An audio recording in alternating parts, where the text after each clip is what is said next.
अस्सलाम वालेकुम रहमतुल्लाहि व बरकातुहू। मैं CMW एक्सा मुबीन। तो आज की वीडियो में मैं आपको बताऊंगी कि हमल ज़ाया करने का तरीका क्या है।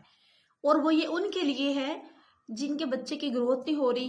1 महीने का हमल है, 1.5 महीने का हमल है, 2 महीने का हमल है। ये मेडिसिन के साथ ज़ाया हो सकता है आसानी के साथ। लेकिन अगर आपका बच्चा बिल्कुल ठीक है, ग्रोथ हो रही है और आप जानबूझ के ज़ाया करना चाह रहे हैं तो इस मेडिसिन से वो नहीं होगा। आप बच्चा अगर ठीक है तो ये मेडिसिन नहीं खाएंगे।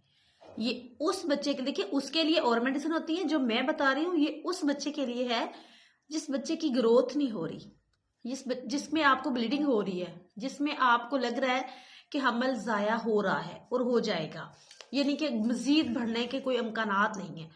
2 महीने तक का बच्चा साफ लफ्जों में ज़ाया करना है आपने, ठीक है। उसमें आपने मेडिसिन लेनी है, टैबलेट लेनी है बरीकी या साइटोपान। 4 आपने, मुझे लगता है कि मुझे नहीं बताना चाहिए, वो इसलिए कि कहीं आप लोग जानबूझ के बच्चे ज़ाया करने वाला काम ना करने लग जाए। होता है ना ऐसा, बहुत सी बहनें करती हैं, बहुत से भाई करवाते हैं। I am really sorry. Video तो मैंने बना ली है, अब मैं ये डिलीट नहीं करूँगी, अपलोड करूँगी। लेकिन हाँ, अगर किसी को जेन्युइन ये प्रॉब्लम है तो मैं उसकी हेल्प करूँगी। मेरा व्हाट्सएप नंबर मौजूद है, आप वहाँ पे आइएगा, मेरी बात करवा देंगे आपसे इंशाल्लाह। Thank you.